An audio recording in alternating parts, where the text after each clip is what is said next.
Insidente sa road rage sa Dakbayan sa Mandawi. Usa ka nagbisikleta, nagkumpruntase o gisukmag ning usa ka habal-habal driver. Gidakop kini human gikatahong nga giguyod nini ang motorsiklo. Adunay live exclusive report si Nico Cirino. Nico?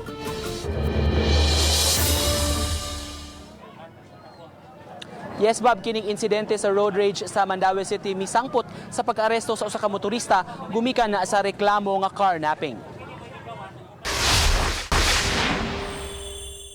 Nahuli kam sa Mandawi Command Center kining insidente ni atong weekend sa barangay Subang Dako. Kining lalaking nakabisikleta, mikanaog ug mikumpronta sa nakamotorsiklo. Gigukod pa niya kini dayon mipauwan og mga kinumo maong natumba ang driver. Human sa taod-taod nilang kumprontasyon, ang nagbisikleta mibalik ug nakitang gihandos ang motorsiklo.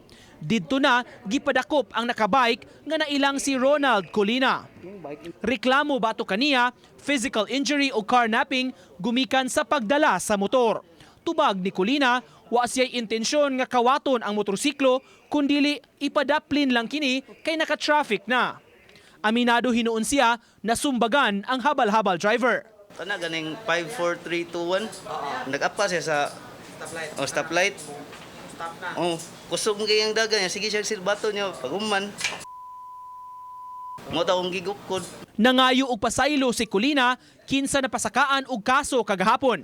Samtang pahimangno sa kapulisan kun magbiyahe ipatigbabaw gyud ang kabugnaw sa ulo ug kanunay nga magbaton og pasensya.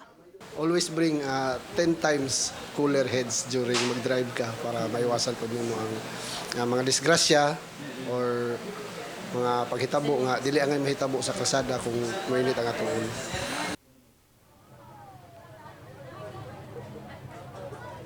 Samtang Bob sa laing balita nga atong nahipos karong hapon ay sunog nga miulbo karon lang hapon dinhi sa parte sa Tabada Market. Utlanan ni siya sa barangay Mambaling ug barangay Basak sa Nicolas. Pipila ka mga stalls dinhi bahin duol sa may Tabada Market ang naapektuhan sa sunog nga miulbo. Alas 3:58 karong hapon nadawat sa taga Cebu City Fire Station ang alarma sa sunog.